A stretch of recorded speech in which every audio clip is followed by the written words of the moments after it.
Hello and welcome to my channel. Vice Rhino here. Cirrus is on time today despite having a near emergency with a, what was it, anchovy, pineapple, and what was the other thing? Mushroom pizza? Grilled chicken and mushroom. Chicken? I don't know. It was pineapple, anchovy, grilled chicken and mushroom. And I refuse to have that experience ever again in my life. I don't know. It sounds all right to me. Like, take the pineapple off, and that sounds like a decent pizza. I'd eat that. No, you can take your anchovies, and you can look. I love anchovies. I will ship all the anchovies in the world to your house if it means getting them that much farther away from me. Okay, I don't love anchovies as much as the guys from Cloudy with a Chance of Meatballs love anchovies, but I do love anchovies. They are pretty good. How? I don't know. I just like them. I also like pickled herring. So I haven't had pickled herring, so I can't make an opinion on that. But it's my British blood. Your British blood? What was really funny, though, was the first time I made shepherd's pie for my partner. She is from the Cayman Islands, and she told me I was doing it wrong. You're like, oh, no, you don't, like, mix up the peas and get, like, you don't mix up the vegetables in the meat. You layer it. You do the meat first and then the vegetables and then make maybe that's how I do it. Yeah, no, you mix them up. And she was telling me I was wrong. I'm like, are you explaining to me how to make the food of my people? No, you just layer them. No, you mix it up. You mix up the meat and the veggies. Do you... So here's the other question. The potatoes go on top. Do you put tomato soup in yours? Why would you put tomato soup in it? Why wouldn't you? It makes everything nice and moist. No. You know what makes it moist? It's cooking it properly. You have your You know what makes it moist? Lick the titties first. God damn it. No, you have your layer of meat. I'm sorry, Ben Shapiro's been all over Twitter today, so when you said moist, that's immediately where. Because my wife is never moist. No. It was my wife who is a doctor told me that a wet vagina is a sign of a disease. Yeah, my doctor wife. Pickled herring is more about pickle than herring. With broken images. Why are the images broken? I don't know why the images are broken. But I would just say, like, you have your layer of meat, whatever meats you're using. You have your, peas and carrots and onions and whatever vegetables you're putting in. Cirrus, your chat is bullying Cute Dark Arts. Yeah, good. You fucking deserve it. deal with that. You are welcome on my channel, Cute Dark Arts. And That's then you okay. have your layer. I'm going to bully Cirrus in a moment. You then have your layer of tomato soup, condensed tomato soup, goes over everything and makes sure it's nice and moist. It brings everything together. And then you have your layer of potatoes, your mashed potatoes. And damn it! I've muted you. The chat can't hear you. But it's okay. Why would you mute a shepherd's pie recipe? Because it's the wrong recipe. Fuck you! Do you put cheese on yours at the end? Yes. Okay, thank you. At least we agree on that. And then you put it in to broil it for a little bit so the cheese gets nice and browned. Yes, so you make a crust. Yeah. Okay, cool. We agree on that. Please try condensed tomato soup in yours. No. Trust me, No. it's good. No, fuck you. Fuck you. Wait, that's how the stream ends. We can't say that yet. I will head my ass up to where you live, and I will make you fucking shepherd's pie. Okay, you can come cook for me. I will eat anything. I just refuse to make shepherd's pie the wrong way. The wrong way. Okay. Somebody's going to end up suggesting making shepherd's pie with French fries instead of mashed potatoes now. Someone in my thing has already said to mix it up and put taters on top. And I assume they mean like tater tots, not just mashed taters. Because, you know, taters are, you can boil them, mash them, stick them in a stew. Potato.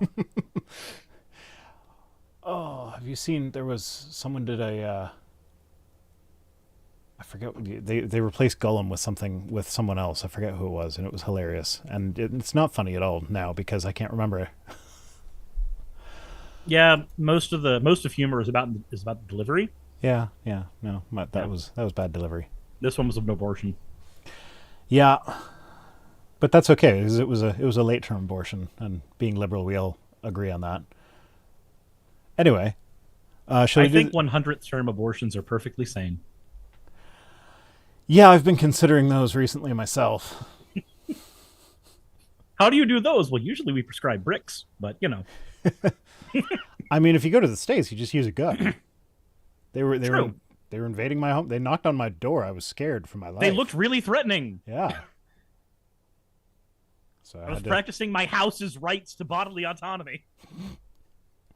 Oh, yeah, your castle has more rights in a castle doctrine state than your body does. Yep. Anyway, so before we get on to the tweets, I just want to say I popped into your stream for a second. Mm-hmm. And I saw this. Your countdown timer for your subathon looks like it's hiding a really nasty, unkempt green pubic hair bush. And the fact that it twitches every now and then does not help things. Look, there's no better place to put it. But like, as soon as I saw that, I'm like, I have to share this with everyone now so that they won't be able to unsee it. So you're welcome. Jesus Christ. No, that does not mean the artists in my chat need to get ideas. Yes. Oh, God damn it. Do it. So anyway, before we get on to the tweets, I do just have one thing that I want to share with everyone that's not this. So you guys know the comic Saturday Morning Breakfast cereal? A lot of people are familiar with that. If you're not, go check it out because it's fucking hilarious. Okay. Anyway, the author of the comic has been working on a project where they wrote a book called A City on Mars, which basically it explains like all the scientific hurdles we're going to have to overcome in order to colonize Mars, going over how much it's going to cost, and like, you know, not like taking it from an actual scientific standpoint, not a science fiction standpoint. Yeah. And it's that way you're not cutting the corners just for sake of cool. Yeah, it's now it's I can't speak to that book, but I know I did buy Beowulf from them, which is a comic book directed at children of probably about maybe 8 to 13-ish. That is the story of Beowulf, but retold as like the heroes of the story are all children trying to protect their candy stash from mean old Mr. Grindel who lives next door and Do we get to cut off mean old Mr. Grindel's arm at one point in time? Kinda, yeah. Actually, I was wondering how they were going to handle that, and they handled it very well. It was actually it was really well done. But yeah. Anyway, it was very clever. I highly recommend that book. It was a lot of fun. But in their research for their Colonizing Mars book, they were reading all sorts of like memoirs and manuscripts and diaries and everything from basically every astronaut ever. And they ran across this one from the cosmonaut Valentin Lebedev, who spent 211 days in orbit aboard the Salyut 7 space station, which was one of the Russian space stations. I think that was before Mir. And he kept a journal for the entire time he was up there. And, it starts off very interesting and in-depth and, paragraphs about what they were doing and the experiments they're running and how, like, what life aboard the station is like, how it feels like it's going to like devolve into cosmic horror. Yeah, then it, he just kind of starts lagging off, getting tired of keeping the journals because, it's 211 days in space with not much to do. It wasn't like the International Space Station now where they constantly have science experiments to be running. It was like, we have 2 things for you to do. Other than that, it's just spend more time in space than the Americans. And so his entries devolved into like one sentence, we did a thing today, and that's it. Until you get to his 200th day, at which point we find the following paragraph. By the way, we have a very nice picture hanging on the wall of our station. It was painted by the fellows who built the station. I feel it reflects our life on board perfectly. It shows a lonesome cowboy tied to a cross with a gun mounted above and toward him. There is a string tied from the trigger of the gun to an unmentionable spot. In front of the cowboy sways a beautiful naked woman, torturing him with a teasing look. In the background stands the cowboy stallion with sympathetic tears dripping from his eyes because he understands his master's dilemma. In some ways, I think we live the same way on the station, unable to indulge. And that painting that he's talking about, that was apparently done by one of the people that built the station. So it's not like some Russian work of art or whatever that you can actually find pictures of. Like, they put this out in the world, and like, if anybody has a picture of this thing, I really want to know what the fuck it looks like. So they actually found a picture of the space station where that picture is in frame, but it's like angled sideways and really blurry. And it probably burned up upon reentry with the station. So we will never know what this picture looked like properly. So what I did was I basically took that paragraph that he typed and I plugged it into one of those AI art generators to see what would happen. Mm-hmm. And yeah, I ended up with gay cowboy erotica, not like explicit. So like I can show it here. And actually, yeah, let's do that. Let's show it here. Cowboys. There we go. So there's this one. Which... What is going on with his foot? It's his foot is an arm because he's got to caress the back of the cowboy down below him, and then he's got a floating upside down devil cross with a rope tied to it, attached to his hand rather than his penis. But yeah, so and this is probably the tamest of the lot. Boy, have you ever looked up feet pics on Google? And then like I don't know how it even got here, but like this is just clearly gay cowboy pre-porn. Like, it's Brokeback Mountain, the AI version. Just imagining. Have you seen Okay, you see this nightmare fuel right here? his leg is the horse. Oh God. And as I looked deep into his eyes, holding my gun with a cross on it, I became one with my steed. Or with his steed. I became one with his mighty steed. He was already riding me. Oh my God. For some reason, this is making me think of this. Hold on. Last one. This one's pretty tame. But it does look kind of like he's fucking the horse.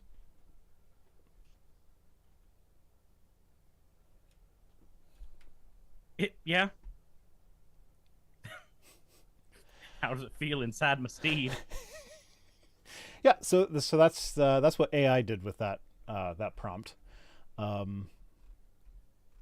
Honestly, it was probably too long and detailed of a prompt to trust AI with. All I'm saying is all of those made me think of this scene that I was subjected to a week ago on stream. I've sent it to you on Discord. It's 45 seconds. It's either going to be the best or worst 45 seconds you've ever seen. Make me open my Discord. Is it safe to play on YouTube? Yes, it's on YouTube. Oh, it's on YouTube. Okay. It's on YouTube. It's from a porno, but it's on YouTube. Okay, let's. This is the dialogue I'm imagining from those Brokeback Cowboys. Okay, so I don't need the video. I can just do the audio. You can just do the audio if you want. The facial expressions make it a thing too. Okay. Let's turn off the Cowboys and add window capture.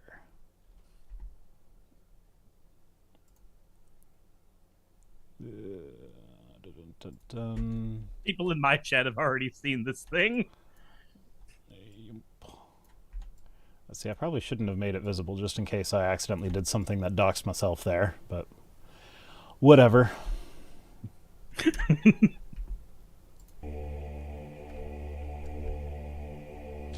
Oh shit, I'm sorry. Sorry for what? Our daddy taught us not to be ashamed of our dicks. Or are they brothers? Especially since they're such good size and all. I don't know. Yeah, I see that. Your daddy gave you good advice. It gets bigger when I pull on Hmm. it. Sometimes, I pull on it so hard, I rip the skin. Well, my daddy taught me a few things too, like how not to rip the skin by using someone else's mouth instead of your own hands. If your daddy taught you that, Will you show me? you need to call I'd CPS. be right happy to. I'd be right happy to. It's the best line in the whole thing. I'd be right happy to. I'd be right happy to show you. That is the worst. It is one of the worst things, but I'm imagining that as the dialogue for those cowboys. Okay, well, as long as I have window capture going, I'm gonna. This is the SMBC version of that picture. In case it was hard to visualize, here's a diagram using stick figures. Yep. It's like that one episode of Family Guy where they're trying to make it to where Quagmire won't think of things that make him horny all the time, so they just have like a rotary fan next to his groin. I don't recall that one. It's like he's sitting there, he starts like shouting out the things he's visualizing to try to prevent himself from getting a hard on. He's like, nuns, no, old, scraggly nuns, puppies, no, dead puppies. So, yeah, in all the excitement about like using AI and cowboy porn and stuff like that, I forgot to mention that I'm drinking out of a cat today. Pussy. This was a it's just water at the moment, but this was a Riesling that when I went into the liquor store, it was sitting on the clearance shelf in these bottles for like $5, and I was just like, you know what, it's gonna be shit wine, but I want that bottle, so I'll pay $5 for it. And yes, the wine was shit. It was better than Wayne Gretzky wine. I don't drink alcohol, so I don't know what any of those words are. Are they in the Bible? Yes. Well, not Wayne Gretzky. Huh. None of these words are in the Cat, Bible. wine, drink.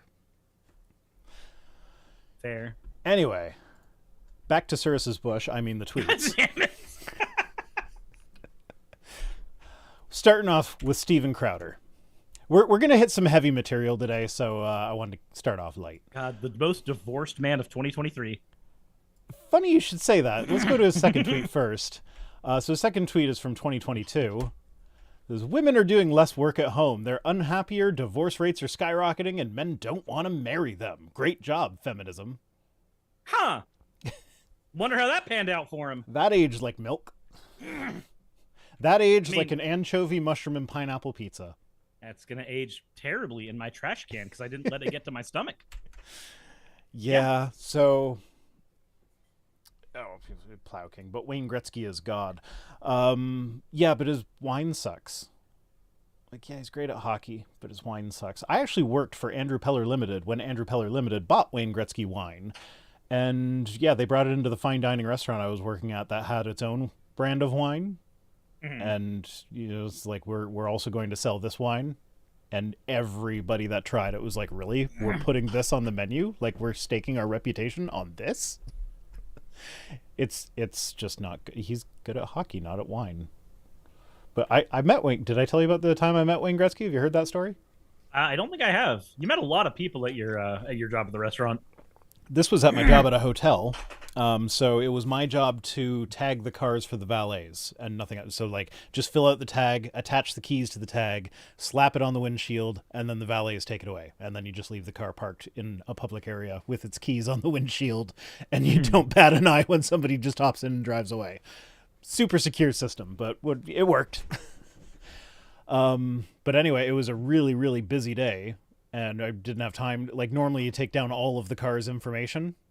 But, like, because so many people were coming in at the same time, what we would do, we'd just write the last name, slap it on the windshield, make sure you get it right. And then the driver that takes it to the parking lot, when he gets to the parking lot, he can finish filling out the tag. So, little brown car pulls up. Looks like a beater car. It's nothing special. Just a normal little brown car, kind of old, in rough shape. And guy rolls down his window. I'm super busy, so I'm not even making eye contact with these people. And I don't really like making eye contact with people to begin with, so whatever. So I just come up to the window. What's your last name? He says, Gretzky. I say, do you spell it the same as Wayne? And he says, yes. And then I write, Gretzky, slap it on the windshield, move on to the next car. Like 20 minutes later, when things have started to calm down a bit, our manager gathers all of us together and is like, everybody, keep your eyes open. I just got word that Wayne Gretzky is checking in today. I'm just like, yeah, no, he already checked in. I already had him. And yeah, I asked him if he spells his name the way he does. You're already here. You've already done the thing. I'm sure he was perfectly happy to not be recognized. Like, I'm sure enough people recognize him everywhere that like it was probably like fun for him to have someone know the name but not recognize the face. Yeah, I can understand that. You're just like, oh, okay, I get to act like a normal person for like the next few hours. This is wonderful.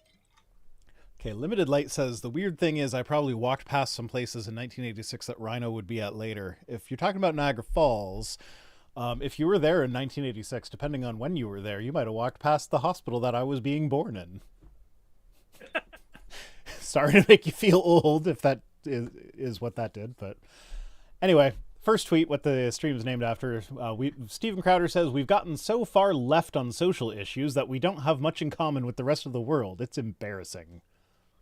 You know, it's funny that he says that. He's not wrong that we don't have a lot in common with the rest of the world in terms of like unified values, but they're not left-wing ones. They tend to be things like guns and LGBTQ issues. Yeah, well, like stripping them of rights. Yeah. It's like, yeah, no, you guys are not left. Like the rest of the world looks at the policies that you guys claim are socialist and communist and everything, and you're like, that's just how we do things. Do you not have health care? Do you not have minimum wages that are reasonable? Or they look at how we do taxes and they go, wait, you don't just get sent a bill, you have to guess all of them. And there's a lobby that forces that to stay the same all the time. I filed my taxes today. I owe like $10,000. I owed $14,000 until I did my expenses, and now I only owe about $3,000. I've already paid installments. $10,000 is what's left over after the two installments I've paid throughout the year. So, being a YouTuber is very glamorous, Rhino. It's a wonderful profession. Well, okay, but I knew this was happening, though, so I am prepared. So I have been putting money away, but it is kind of a crapshoot. So it still hurts. And I'm perfectly happy. You know what? I am happy to pay my taxes, even though it does hurt, because I can do things like take my kids to the doctor and not worry about it. Yeah, like, my taxes go to roads and Marjorie Taylor Greene. Like, I'm never going to advocate for tax fraud because Kent Hovind did that, and we saw what happened to him. But I do find it really funny that trans people in the United States are expected to pay taxes to the politicians that are stripping their rights away. Just saying. Just, just throwing that out there. I mean, maybe they could come to some kind of compromise where they just like they only count as like 3/5 of a person, so that way they still have 3/5 of their really rights. well in the past in the United States. Yeah, that was a good policy, wasn't it? Maybe they can Nobody get their speaks own badly water of that. fountains too. Yeah. Special schools. Oh as yeah, well. they're talking about their own, like having their own separate bathrooms instead of male or female. Why stop at the bathrooms? Why not go ahead and give them whole ass different sports teams as well? That's a thing that some people advocate for. Yeah. For some reason. Yeah. Ugh. Okay. Yeah, that's going to be a lot of this stream because there's some stuff going on. You know what? I'm going to go to the video now. I'm jumping all over the place today, but I'm going to go to the video because I have a video. And let's see. This is someone in the, I think, where are we? Oh, why did I close the tab? I closed the tab that I had it open at.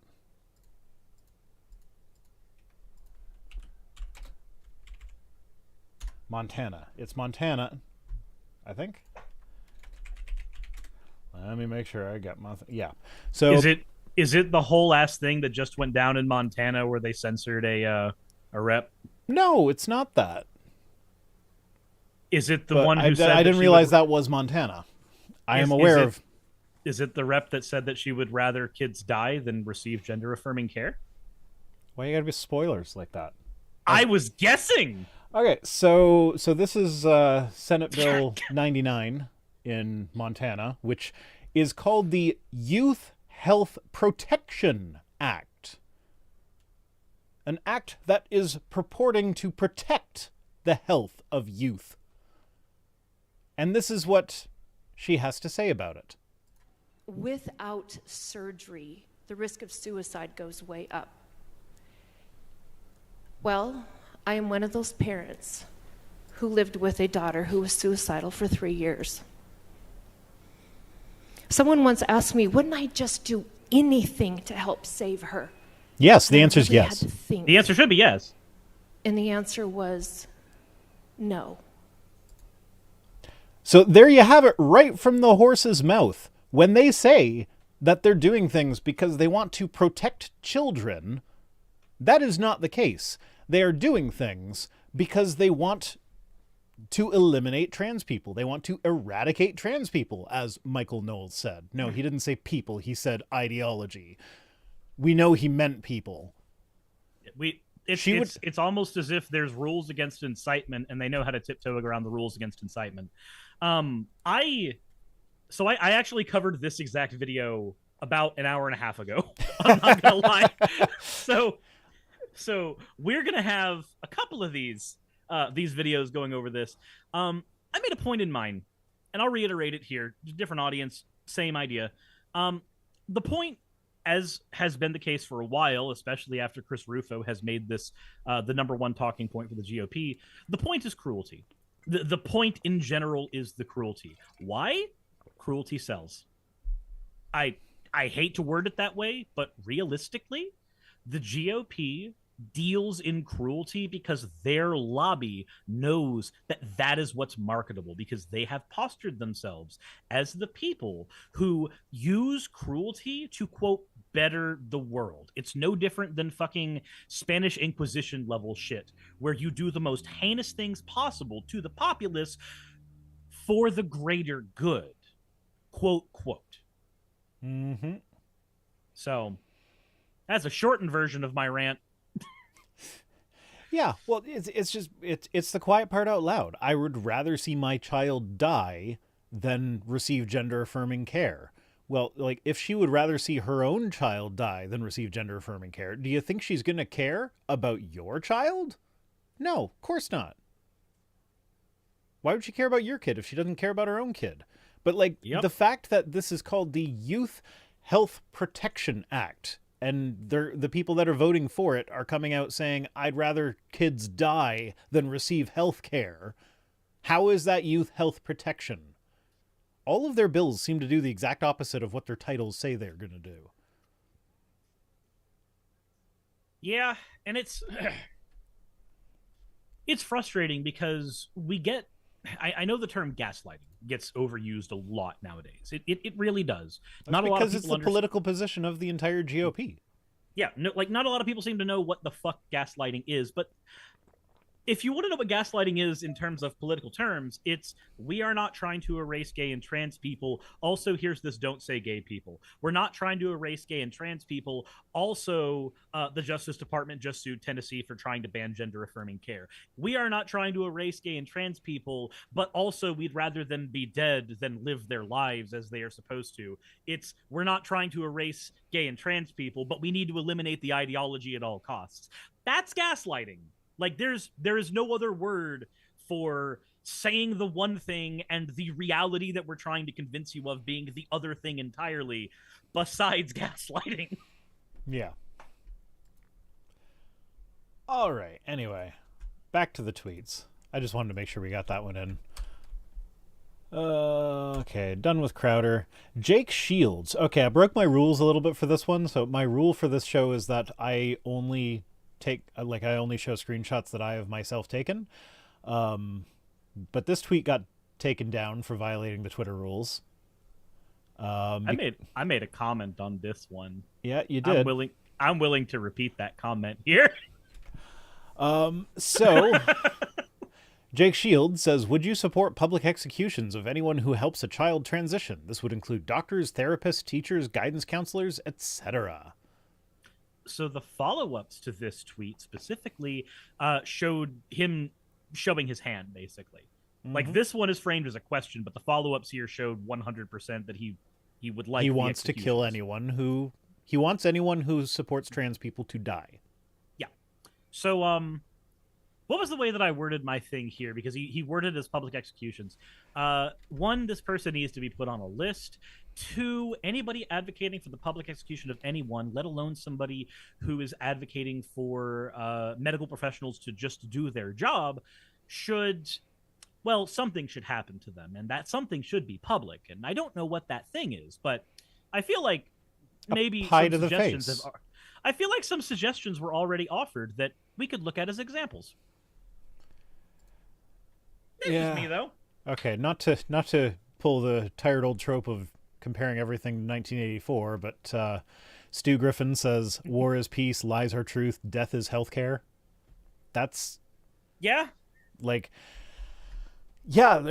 we've been calling lots of things Orwellian recently, but, like, we literally just watched a lady get up and defend a bill called the Protect Youth Healthcare Act or whatever by saying, I'd rather see kids commit suicide than receive healthcare. So... And she actually admitted in the very beginning of it that trans healthcare lower suicide rates. Like, yeah, it's like, I acknowledge that providing healthcare will save lives, but let's not provide that healthcare. Yep. Pie to the face works or tomato soup. So when I said pie to the face, I was thinking specifically of that. What was she? It was. Was it Anita Bryant? The like super duper homophobic crusader from the 1970s who once got a pie to the face on national TV. You have any idea how little that narrows it down? Did you see the ContraPoints thing on J.K. Rowling, the latest one, not the old one? I haven't seen the latest one, the Witch Trials. Yeah. Yeah, I haven't seen that one. Yeah, so she starts off with like a history of the anti-LGBTQ movement and like how like the modern anti-trans movement comes exactly on the heels of the anti-lesbian part of the anti-LGBTQ movement. It's the exact same conversation. Like, look at these look at us, we're the reasonable gay people, but look at those lesbians, they're the unreasonable ones. Yeah. It's the same shit. That's exactly what it was. And then it came back to, I think her name was Anita Bryant.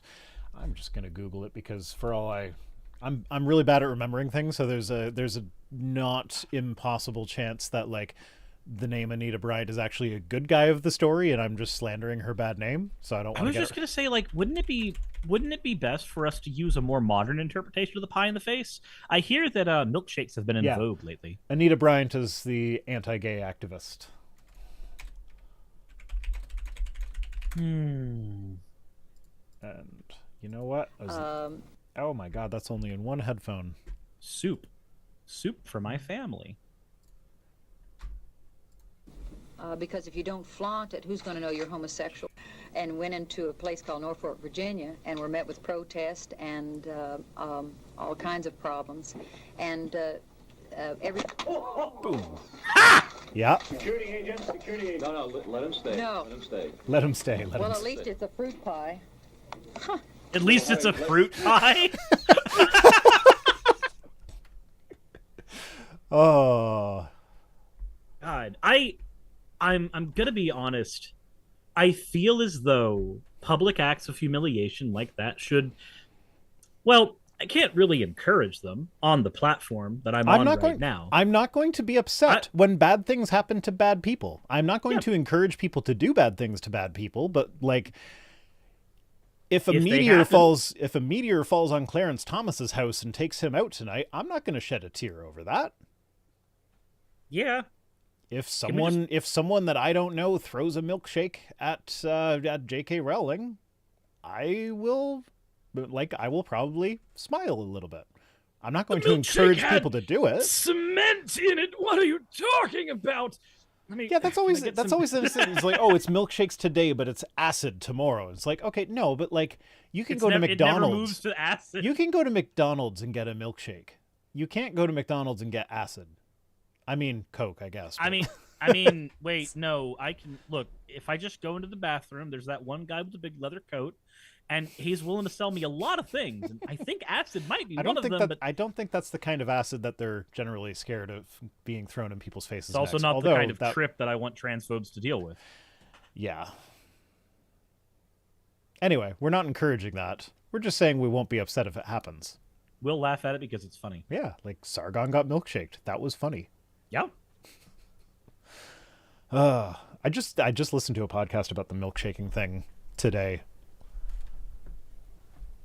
and it was funny. Anyway, Jake Shields also. Oh, did you see the? I posted in response to your thing where he's like, oh well, I don't know what should happen to Jake Shields, but it should happen publicly. Like where you said he should be on a list, and you were not the first person to say that he should be on a list, and he had responded to some of them. I didn't see what those were. So his response to other people saying you should be on a list for this was to say, no, you were the one that should be on a list. No, you? No, you. That was it. Just no, you.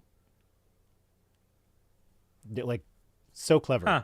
But I also saw a bunch of people saying, like, I guess he's like a pro fighter or something. Is like there were a lot of comments about him. He was an MMA fighter. Yeah, there were a lot of comments about him being hit in the head for a living, and so that might result in these sorts of takes. So yeah, that's not an entirely unreasonable assumption. And then these were within hours of each other. He tweeted out, one group wants to be left alone while the other one wants them in prison camps. It's pretty obvious why one group keeps winning while the other keeps losing. Like, does he think that the trans people want other people to be in prison camps, or is he saying he is in the group that wants people in prison camps? Because, like, when you're calling for the public execution of people, you're probably on the side that wants the prison camps. Historically speaking, that's just true. One thing leads to another. There's also a comment in there's a comment in my area, which I will on my stream, which I'll respond to real quick, which is don't throw things at people, defeat their arguments. I'm not going to advocate for throwing things at people. Yeah, no, we both explicitly said do not throw things at people. But what I will say... But if it happens, I will laugh. There is a problem. People do not admit when their arguments are beaten, especially when they are part of a paid think tank. Anti-trans arguments have been beaten in the scientific field for years, and trans people still lose their rights. The marketplace of ideas is, and has always been, a shit idea. And yet we subscribe to it at our own peril. That's where I'll sit.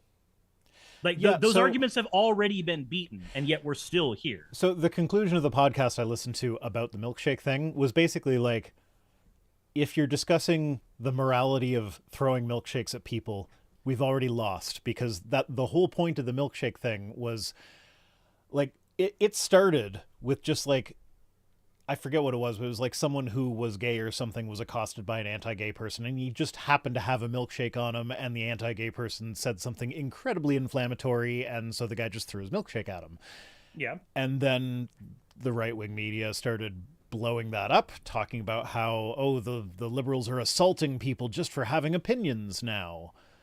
And Yeah, what's the opinion?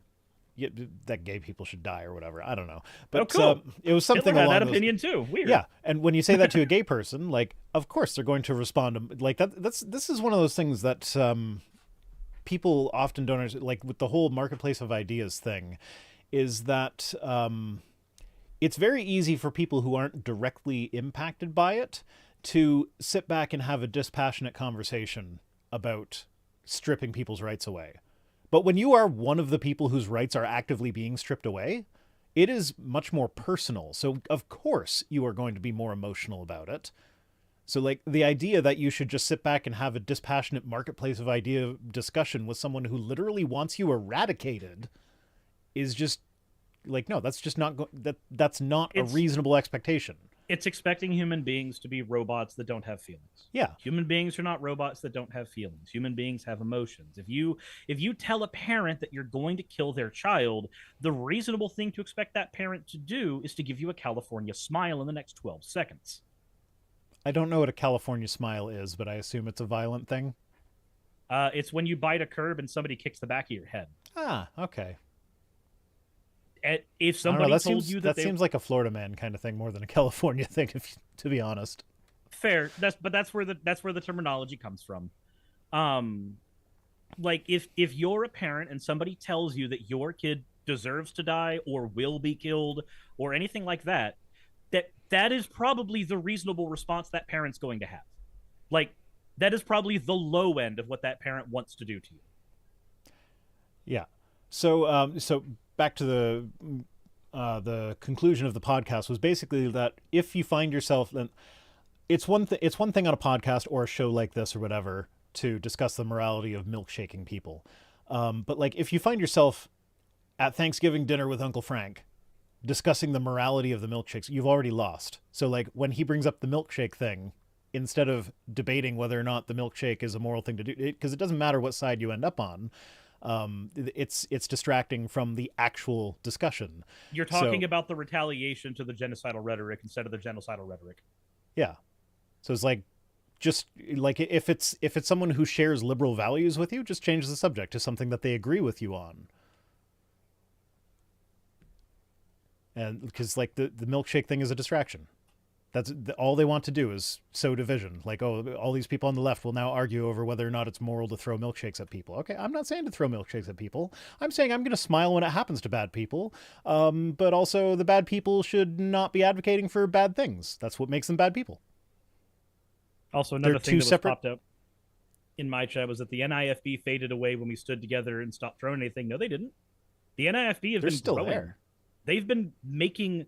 The NIFB have not only been growing, but they have been taking their pastors and moving them into city councils and having their pastors in city councils talk about genocide of LGBTQ people. There was no fading away that fucking happened. All that happened is that AtheistTube stopped talking about them as much because the Pumpkin Saga, insofar as that was happening, died off as a thing. And it died off because the Pumpkin Saga was a direct response to when the NIFB was doing the Make America Straight Again run. When their Make America Straight Again campaign ended with them finishing off their convention, because they had their convention just fine and dandy, then we stopped talking about them as much because it wasn't they're doing a big thing, we're responding with a big thing. The NIFB never faded. They're still gaining power. There is no... hey, this faded out of public consciousness, so it's not happening. It's still happening. Anderson still operates his churches. Yeah, and Zaku says, isn't Matt Powell in the NIFB? I believe so. Last I heard, yes. He had his little breakup with Kent Hovind, but he's still NIFB as far as I know. Did he have his breakup with Kent Hovind, so he's no longer on the compound? He's no longer on the compound. I haven't been following him very closely recently. They don't do matching sweater things anymore. And also, taking the NIFB to court doesn't work because the NIFB understand, because they are all rhetoricians by trade, they understand not to engage in incitement. They stay one step behind it, just like every other pundit does. You can't just take a Steven Crowder or a Matt Walsh to court, because then they just win because they're playing a language game, because that's their job that they get paid millions of dollars to do, is play a language game. Yeah. All right, next up, we got Matt Walsh. Says, Fox hired Caitlyn Jenner because Miss Jenner, she is trans, and fired Tucker Carlson because he's religious. That's your conservative news network. See, and this is what happens when there's not a liberal thing for them to focus on as much. Like when we aren't milkshaking them or talking about the milkshakes or whatever, is they start eating each other up from the inside. Mm-hmm. Because they're united against a common enemy. Yeah. The common enemy stops being in their main focus, and suddenly this happens. Yep. I mean, I think it's awfully suspicious that Tucker got fired like the day after the Dominion settlement happened. And clearly Dominion, or Fox tried to play chicken with Dominion, and they lost that game. It's not the only lawsuit they're in the middle of as well. Yeah, no. Now the other ones are smelling the blood in the water. But yeah, I kind of wish Dominion had gone through with it all the way, but you can't really expect a corporation to come and save us from a corporation.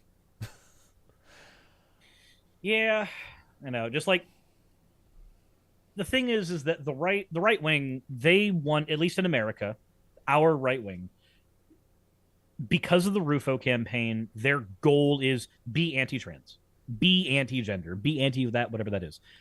You are not conservative enough to them if you are not kowtowing to the anti-gender thing. Everybody in alt media, so Matt Walsh, Ben Shapiro, all of them, they get to keep playing that language game for as long as they want. Here's the thing: Tucker Carlson is just going to end up getting hired by Russia Today, One American News Network, or Newsmax or some shit. Well, apparently Fox is keeping a dirt file on. Apparently this is a regular practice where they keep it on all of their hosts. They'll have information about them that if made public would ruin them for everybody. I don't know how you could ruin Tucker Carlson. He's such a piece of shit anyway. But apparently they've got a dirt file on him that will keep him quiet. Yeah, my channel manager actually just sent me that article, and I haven't looked at it or gone over it yet, but I know of its existence. Oh, this person says, to be honest, Dominion probably dealt a fatal blow to Fox News. I hope you're right, but I don't think it's fatal. Hopefully it will shrink their influence by quite a bit, because now the people who were more radical will be going towards the OANs and the Newsmaxes and everything, but the people that were more kind of moderate, that just like Fox was the Republican-leaning news thing that they watched, but they didn't really care about Tucker Carlson or whatever, they'll continue watching it, and they'll watch the more reasonable Fox News shows, in as much as they have reasonable shows. They didn't suffer getting rid of Glenn Beck. They're not going to suffer getting rid of Tucker. They're the most watched news network in America. Yeah. I mean, worst case scenario here, they're going to be like the second most watched news thing at the end of it. But yeah, they'll be right under CNN. They're saying, keep in mind, there's still the Smartmatic suit. I know there's another suit, but the thing is, so Fox has for years played the game of calling themselves media entertainment instead of news. They're news entertainment. That has been their goal. Their previous way of defending Tucker specifically was saying that no one reasonable would take him seriously. Like there's a suit with that in as the conclusion. Yeah. Fox is going to continue to rebrand themselves, change their name, change their game. They're going to move that goalpost to wherever they can keep money. That's going to be their goal. They don't care about the culture war insofar as that's even a thing that anybody should give a shit about. They don't care about policies. They don't care about anything. They care about money. So I don't think there's going to be a fatal blow dealt here. There's going to be an amount of money lost, a restructuring of the company, and then a different version of Fox News coming out of the ashes that just is better at rhetoric than the last one. Yeah. It's what they've done every time. Either they rebrand themselves to entertainment so that they're in a different to area. be fair, with less this is a much accountability. bigger time than the other ones. Like, it's not just losing a big prominent figure, it's also losing $750 million in the first of multiple lawsuits. It is. But here's the thing. Fox News, being the giant corporation that they are, they'll be able to weather blow after blow after blow the same way that giant religious organizations are able to weather the same types of legal blows. At worst, they'll lose some influence. The biggest killer for Fox, though, in my opinion, is not that they're actually going to be losing hosts or losing these lawsuits. The biggest killer for Fox is the thing that's probably been making Fox panic for the last 10 years. Their demographic is dying. The people who primarily watch Fox News don't get renewed by younger generations. Younger generations go to alt media. Younger generations go to YouTube and podcasts and stuff like that for their news primarily. Most of them don't even have TV subscriptions. Fox's demographics are dying. That's the thing that's going to run them into the ground more than any lawsuit right now. And that's a ticking time bomb they're scared of. Also, younger people are more likely to, like, because they're going to these other places for their news, they'll be more likely to, like, say, see the Legal Eagle video on this Fox News settlement that went out of its way to point out that it is now a matter of law that Fox News regularly publishes things that they know to be false. Yep. I mean, Like, One American I News forget Network. I forget the exact quote, but the judge had some very scathing words about Fox. It's like, ugh, yeah, no, I would not want anyone saying that about a news organization that I was running. Yeah, and that's one of the reasons why they changed their thing to news entertainment. Yeah. Like, it's just, it's a thing that I want to be more positive on. I want to be like, yeah, this is a huge blow for Fox, and it's gonna make a bunch of things lay out. Unfortunately, Tucker has a giant fan base. A chunk of that fan base is going to go with him wherever he goes because he hasn't been Milo Yiannopoulos yet. Like, if anything, he gets to do the whole charade of, look at how I'm being censored now. Like, that's the next thing that he can do. Whichever news organization gets him, or whether he just starts a podcast or a YouTube channel, he gets to do the, look at how the mainstream media censored me. Look at what a true conservative can do when they're unleashed. That's the next grift. If I were Tucker in his shoes, that's what I would do. Yeah. Oh my goodness, my chat just... All right, here we Emmerich Grimm says the American taxpayers are the ones paying the settlement. It's tax deductible. No, because, you know, like, maybe it's tax deductible. Sure, it's a business loss, I guess, but that doesn't mean the taxpayer is paying it, because this is a settlement. It has nothing to do with government stuff. I guess you could say they're paying it in the sense that that's now taxes that Fox is not paying, but that's not how deduction works. I mean, unless it's different in the States, but like when I deduct $1 of an expense off of my taxes, it doesn't take a whole dollar off of what I owe. It takes like maybe 50 cents off of what I owe. And then once I hit a certain barrier, that's where, like, I can no longer deduct anything else in that category, or I can deduct things in that category, but it will no longer affect my balance owing. Sometimes that can be carried forward into future years, but it doesn't, like, the limit's still the same. So, like, if I spend the same amount in the same category in multiple different years and carry some of it forward, I still can only deduct that same maximum amount, even if I use the carried forward balances. I don't know if it's the same in the States, but that's the way it is in Canada. Also, it was asked in your chat, name a religious organization that has weathered a lawsuit of 7 million. The Catholic Church. They've weathered 4 billion so far. That's the examples there. And isn't that 4 billion number a few years old now? It's a few years old now. Yeah, that's what it was. It's 4 more than years that ago. at this point. That wasn't one single lawsuit, but yes, the cumulative total is something like $4 billion. Like there are dioceses that when they publish the public budget that they have, like where they show people what they're spending their money on, which is entirely voluntary. They're not required to do that. They decide to do that. And there are some dioceses that when they do that, there's a segment of the pie chart that is explicitly labeled sexual, like dealing with sexual assault charges or allegations or whatever.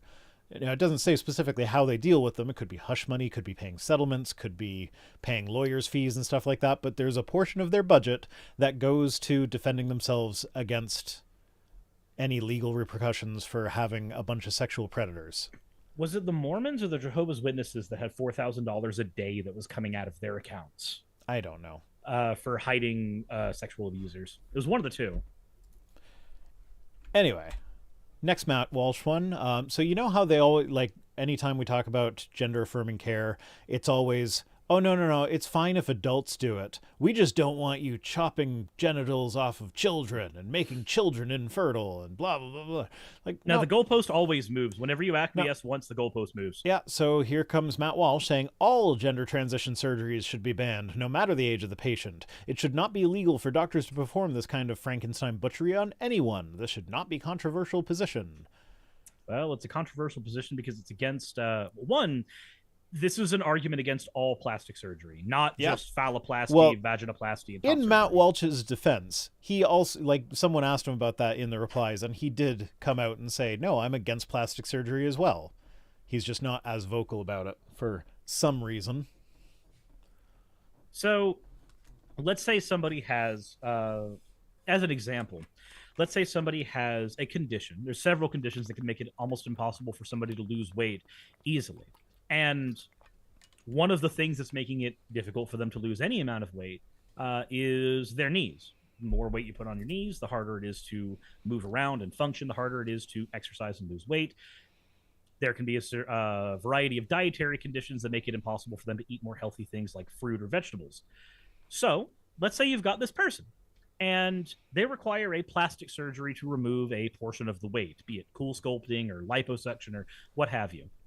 Matt Walsh is in favor of telling that person, fuck you, die.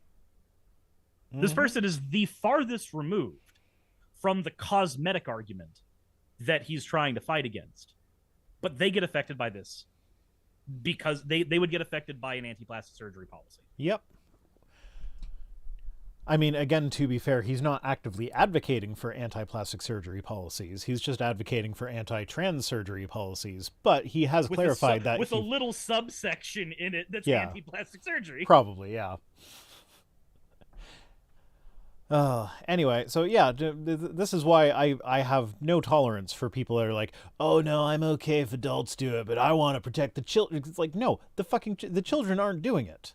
They're like, trans surgeries on children are incredibly rare, and they only happen after years of therapy. And and it's always presented as like, as if as soon as someone says, oh, I'm trans, they immediately book the surgery, and like next week they have the gender-affirming surgery. No, it is a long, drawn-out process that takes years and years. Even for adults, they require 6 months of therapy minimum before they will even consider booking the surgery. Not to mention for kids, it's like 2 years of therapy. Not to mention the surgery can't even happen in most cases until you've been on at least a year of hormones, because things like the way your body distributes fat changes dramatically when you are on hormones for a certain amount of time. You start going on estrogen for a longer amount of time, your body starts distributing fat into your chest and developing breasts and things like that. It's very, very hard to predict those kinds of things as a doctor without just going, no, let your body do the thing it's going to do under hormones for a little bit, and then we do the surgery with the body we have, not the body that's going to go through another puberty when you start taking your hormones. When I was doing research into this for my video on Young Ripa, because I wanted to do the thing where I was like, study. Here's literally all the scientific reasons why you're wrong in every way, shape, and form. It was only this year that gender-affirming care started, the entire research basis on it started reevaluating how early we can even start using hormones on people, because hormones are designated for 16 and 17 years old. That's the time that they're designated for. Only recently did they start going, hey, for some special cases we might be able to dial it back to 14, and those special cases are when somebody has early onset puberty, therefore needs to go on puberty blockers early, and therefore needs to get off of puberty blockers early, because we can't keep people on blockers for more than about 5 years. Yeah. And so when that happens, if you don't have the hormone replacement therapy after that, you're just making them go through the puberty you were postponing in the first place for no reason. When one of the benefits of going on puberty blockers and then going on hormone therapy is that there are certain surgeries that you don't have to have later in life if you are able to avoid the first puberty. Because a lot of surgeries that we have for trans people exist solely to reverse cosmetic things that have happened during puberty. Things like vocal reconstruction is done solely to reverse the way that the vocal cords stretch out during male puberty. You avoid that with blockers. You just avoid that problem entirely. Yeah, Save the Children was the same rallying cry that Anita Bryant and her ilk used when arguing for banning gays from all public positions and private residencies where they might have access to children. Yep. I probably skipped some of that rhetoric in the video where she got the pie to the face. The fruit pie to the face. At least it was a fruit pie. But yeah, so much of what Anita Bryant, like if you go back and you watch Anita Bryant videos, so much of it is identical, word for word, identical to the anti-trans arguments being used today. Because the playbook for cruelty doesn't need to change. All that has to change is the targets. Yeah, and it's all save the children, save the children. No. I mean, not no, don't save the children. You know what I meant. Nobody clip that. No, please clip that for an out of context thing so we can argue against it for the next 3 years. Please. Vice Rhino is against saving the children. Walsh. Oh, this was fun. Oh, we got a thread. This is a thread. So this, Kelly J. Keene, also known as Posey Parker, a virulent anti-trans activist, gets into arguments with Katie Montgomery all the time. Okay. So she is arguing here with this is a bot, and the bot is programmed to just like give love and validation to the people that interact with it. So it's like, so the bot tweeted out a thing. Indigenous genders existed well before the pseudoscientific binary. There is so much more to gender than the Christian binary. To which Posey Parker replied, "You've heard of hunter-gatherers, right? You understand gender roles happened even then, or are you fucking stupid?" To which the bot replied, "You deserve love. Trust yourself." And then Posey said, "You don't. In the Amazon, tribal men hunt snakes whilst women make food. Gender roles based on sex." Side note, apparently Posey Parker is really bad at cooking and her husband is really good at it, so he actually does the cooking in the relationship, so I'm not sure what that says about her gender roles. To which the gender validator bot said, "I might be a mere Twitter bot, so it literally tells her that it's a bot, but I think you deserve to be treated with care and understanding. I care about you." She's like, wow, so You're edgy. so edgy. You're so What? edgy. I bet your mom's pleased. And then it's like, I'm 100% sure that there's nothing wrong with you. You are the sole expert on how you feel. So she just got into this long argument with a bot that's just trying to make her feel nice about herself. It's like getting into a long argument with the 3-year Letterman. Oh, that's just, it's just perfect. Like Katie Montgomery will frequently say, being gender critical rots your brain. And this just shows the brain rot. Like, it's a literal bot. Although maybe I shouldn't talk because I might have once gotten into an argument about what the Dunning-Kruger effect actually is with a guy whose name I didn't read, and turned out towards the end of the argument that it was James Dunning. Oh. So, well, yeah, because the nomenclature for the Dunning-Kruger effect and what it actually is are almost kind of opposites. Yeah, no, that's exactly what I was saying, but it was Twitter, so I wasn't saying it very nuanced. Like, I wasn't saying it with a lot of nuance, and I was trying, like, I stand by what I said. However, had I noticed who I was arguing with, I might have approached it a little bit differently, because I was kind of approaching it with a like, well, no, I'm right and you're wrong kind of. So like I played into exactly what everybody thinks the Dunning-Kruger effect is, that I was saying that it's really not that. And I know that he actually agrees with me on this, because he has written about it in future things, but just because of the environment of Twitter, we were kind of talking past each other. And then as soon as I realized, I was just like, oh fuck, I'm such an idiot. Twitter algorithms do kind of elicit conflict, to be fair. But that's like, I almost never look at the names of the people I'm interacting with. I go by profile picture, which is actually, that's one of the reasons I almost never change my profile picture, because I know it messes me right the fuck up when other people change their profile pictures. Oh, I used to be terrified of changing my profile picture on either YouTube or Twitter, because I was like, what if nobody knows what if nobody remembers who I am? Yeah, but it was like I wouldn't. It was like when I had like 150 subscribers. I would look at nobody would knew care who I was anyway. Yeah, but like I would look at your profile picture, I wouldn't recognize it, then I'd be like, who's this asshole?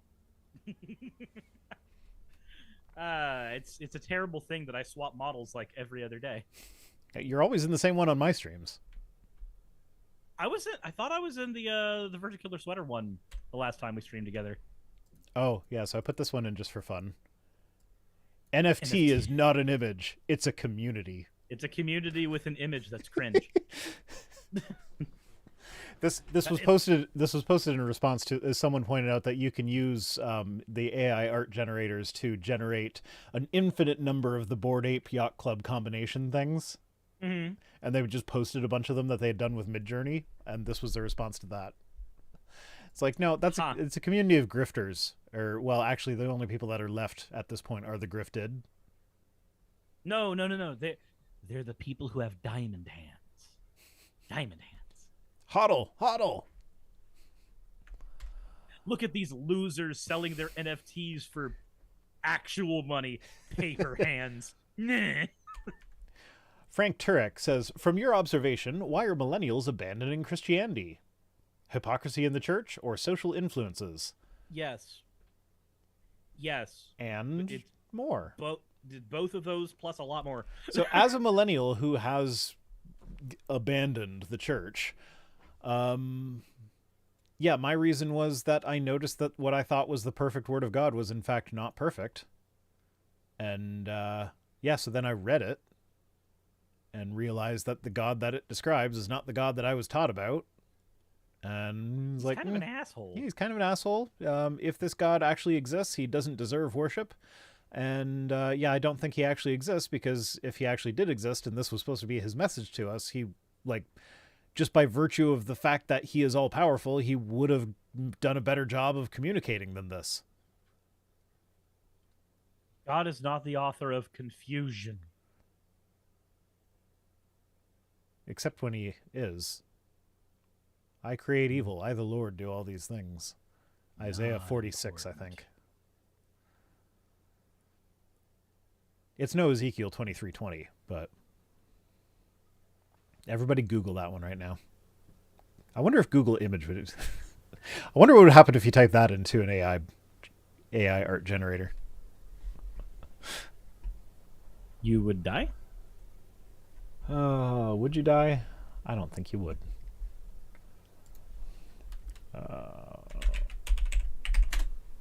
I'm definitely not about to copy and paste Ezekiel 23:20 into an AI art generator. But horse emissions. What about them? All I'm saying is, some women look for personality and some women look for horse emissions. Some women look for horse emissions.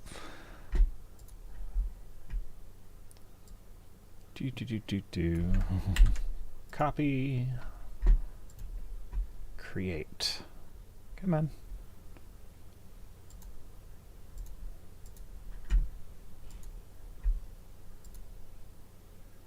Oh, yeah, I guess I have to... I had to click on whether I'm doing art or a photo. I use Starry AI for the NSFW ones because DALL-E and the ones that you don't have to log in for are all like, oh, that prompt is against our terms of service. course it is. It's in progress. We'll see what it's like. But yeah, so my reason for leaving the church was that I realized that the Bible was full of errors.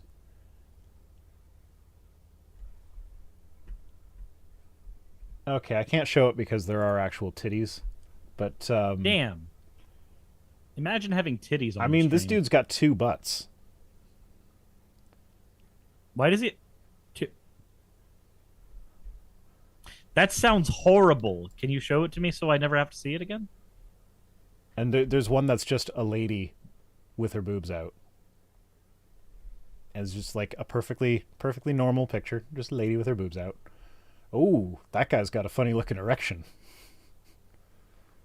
A funny looking erection? Yeah. Is it as good as guy whose leg is an arm comforting the broken back? I mean, it turns into a blanket that he's got wrapped around his legs. So, yes. You still haven't seen The Boys, have you? No, I haven't. Oh my god, why are her feet bloody? Oh god, that's horrifying. One of the heroes in The Boys has, like, his superpower is a stretchy dick. And he just uses it as, like, a coat and a weapon and everything. Okay. I have to do some image editing on the fly here because we have to examine this thing. We have to examine it? Yes. I don't want to examine anything. Oh, but I have to. It's like I can't say the things that I'm saying and then not share them. Sure you can. Is nobody curious? It depends on whose audience is in your chat at the time, I think. I feel like both of our audiences are curious. So when I do an AI art generation thing, the first thing I always do is I tell it to generate a river song saying "Hello, sweetie." Of course. And the last one I did, well, I can show you this one. I did not say anything about her nipples. But let's see. Are we done with the slideshow? Yeah, we're back to Cersei's bush. So I can just throw it in here. Boop boop boop boop boop boop boop boop boop. Every time I listen to MIDI music, I keep thinking of So why are her nipples? Yeah, I don't know. I did not say to make her nipples hard. I just said. Why? Well, one of them looks like a hard nipple, and the other one looks like a sewn-on button. Yeah. What? Yeah, I don't know. I don't know why it did that. I just know that it did that. Huh. So I'm just gonna leave you up there while I censor this thing to make it appropriate for YouTube. I don't know how to feel about anything you're doing right now. Yeah, me neither. Let's see. Censor dem titties. And boop. Boop.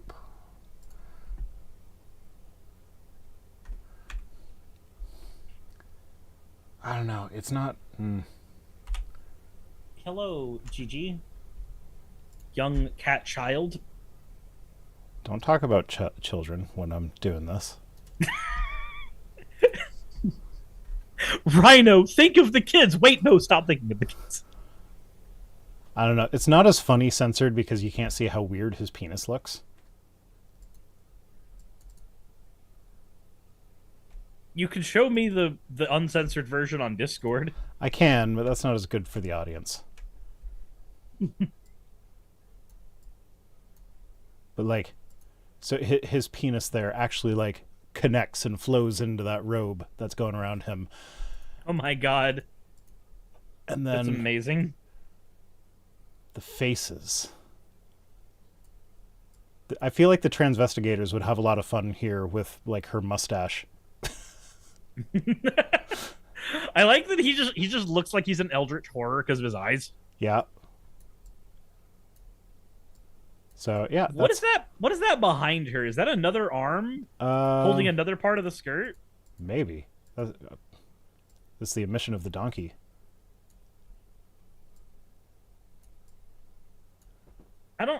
Wait, are those... Should I have censored that too? That looks like it might be are those more testicles? boobs. Or more boobs. I don't know. It's I don't hard know to what tell. that is. Hard to tell. And there's a horse behind him. What is that white part of the... I don't know. It's like they have a skull head. Okay, And they're just shrieking. So Fusel says, "Does she have tacos for feet?" No, I didn't show you the feet. Her feet are bloody horrors, bloody stumps for feet. Her feet are ground beef. Her feet are ground beef. Yes. Yes. My favorite tradition of women in 2023: ground beef for feet. It's, perfectly normal. And then the fourth picture, because it does 4 pictures at once. The fourth picture is, again, perfectly normal portrait of just a lady with her tits out. Of course. A horse? Of course.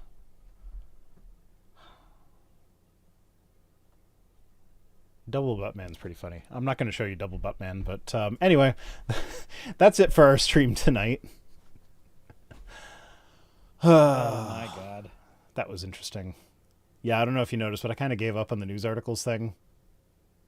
Like, I would have liked to talk about, what was it? There was something that I really wanted to cover. But,